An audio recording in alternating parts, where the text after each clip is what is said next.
Greetings to you in the matchless name of our Lord and Savior Jesus Christ. And I thank God for this privilege of sharing His word with you today. The theme for our meditation is Look to the Lord. Let's pray. Let the words of my mouth and the meditations of our hearts be acceptable in thy sight, O Lord, our rock and our redeemer. Amen. Psalm 123, verse 2. As the eyes of slaves look to the hand of their master, as the eyes of a maid look to the hand of a mistress, so our eyes look to the Lord our God till he shows us his mercy. Psalms 120 to 134, that is the 15 Psalms, are called pilgrim songs or songs of ascent. They were sung by those who journeyed and thus ascended to the temple at Jerusalem for the annual feast, the feast of the Passover, the Pentecost, and the Tabernacles. The threefold pattern is repeated in these psalms as they are trouble, trust, and triumph. So this Psalm 123 is a trouble psalm. The writer of the psalm says he has endured much ridicule from the proud, much contempt from the arrogant. Verse 3b and verse 4. He is mocked and scorned by the arrogant. They have no concern for God. When oppressed, persecuted, we do not know what to do. Even in our lives, we may face such situations like this. Our life seems to be uncertain. Martin Luther comments that this psalm is the deep sigh of a pained heart. In situations like this, there is no use in looking to man as he is worthless to aid against the enemy. On the other hand, we read in Psalm 34:5, those who look to him are radiant, their faces are never covered with shame. And again in Psalm 108:12, it encourages us to look to the Lord for mercy in our time of need. When we go through this psalm, there are three ways to look. First, look to the Lord our King who is enthroned in heaven. Psalm 123 verse 1 begins like this. To you I lift up my eyes, O you who are enthroned in heaven. Already we saw when we have endured much, the only thing we can do is to look to the Lord. He only can help us in time of need. The psalmist knows this. If our looking is right, that's the upward, we will also move in the right direction. On the other hand, if we look down always, we can't go far in our life. We look to the Lord as He has resources to help us in trouble. He is seated on the throne in heaven. We read vividly about God who is seated in the throne in Revelation 4th chapter. We see how He is worshipped and glorified because He is God Almighty, worthy to receive honor and power. The throne reveals His sovereignty, that is, His supreme power, authority to rule. Psalm 103:19, the Lord has established His throne in heaven, and His kingdom rules over all. Matthew 6:8, the Lord's Prayer, Jesus taught us to pray, Our Father in heaven. So God is the sovereign King who rules and oversees everything. Our God is a powerful potentate. So when we look to Him in prayer, asking and believing, He can do anything. Secondly, His majesty, His stately dignity, His imposing character, His grandeur. Chronicles 29 verse 11, Yours, O Lord, and the glory and the majesty, yours, O Lord, is the kingdom. You are exalted as head over all. We look to Him because He is majestic in power, glory, and honor. We worship Him because of His greatness and majesty. Revelation 4:10 says, How the 24 elders fall down before Him who sits on the throne and worship him. They lay their crowns before the throne. Majesty, worship his majesty. Unto Jesus be all glory, honor, and praise. Majesty, kingdom, authority flows from his throne unto his own, his anthem raise. So exalt, lift up on high the name of Jesus. Magnify, come glorify Christ Jesus the King. Majesty, worship his majesty.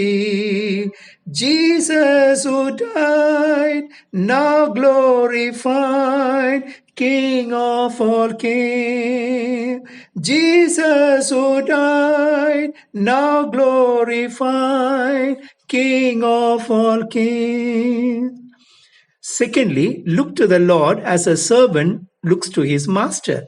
This is the how aspect of look to the Lord.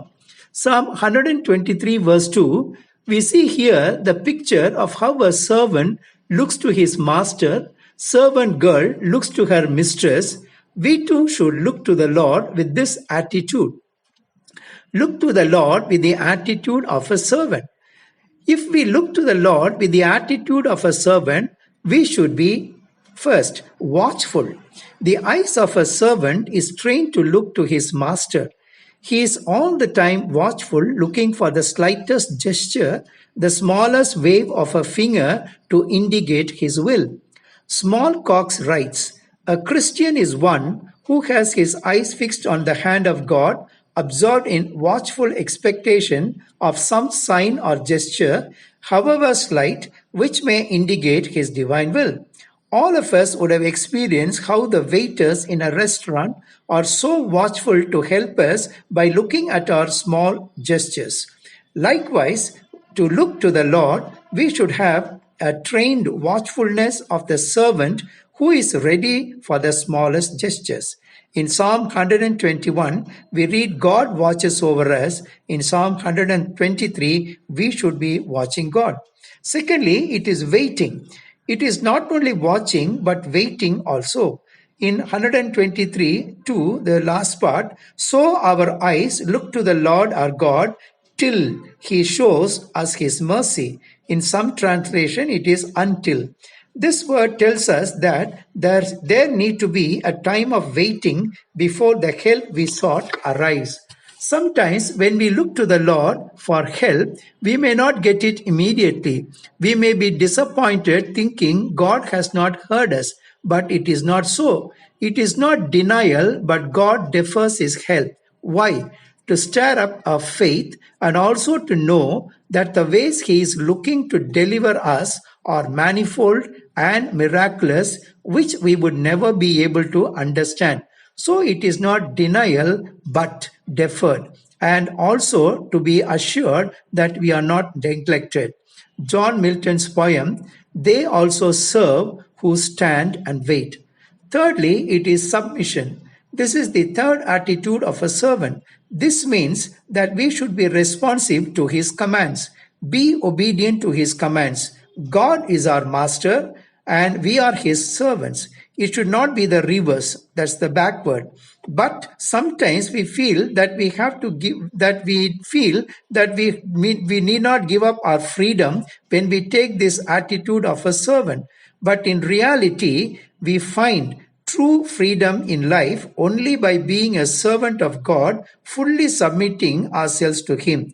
1 Samuel 3:10 we read, then Samuel said, speak, for your servant is listening. Fourth, the dependence. This is the fourth attitude of a servant. The servant is in his master's hand. He can't do anything on his own. So he looks to him all the time. For everything, he has to depend on him, that is the master, to meet his needs. In 2 Chronicles 20:12, we read about Jehoshaphat's prayer. When he was invaded by men from Ammon, Moab, and Mount Seir, he was helpless. He knew that he had no power to face their vast army. So in this crisis, he depended only on God's help and looked to the Lord. 2 Chronicles 20:12 we read, "We do not know what to do, but our eyes are upon you." In Psalm 104, we read about the wonderful creation of God. The creation depend on him for everything.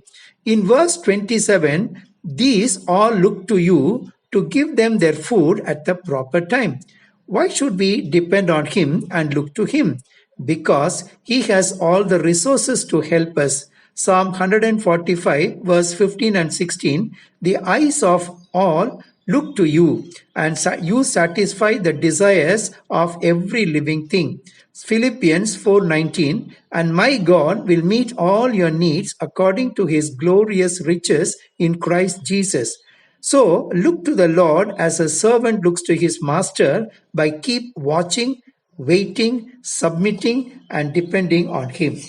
Thirdly, look to the Lord as our merciful Savior. Psalm 123 verse 3 and 4, have mercy on us, O Lord, have mercy on us. We see the cry for mercy twice, that too in rapid succession. He is desperate, he is mocked, scorned, persecuted for his faith by the arrogant and the proud. They looked at him in contempt. So, in the situation, we see the psalmist looking to the Lord for his mercy to save him.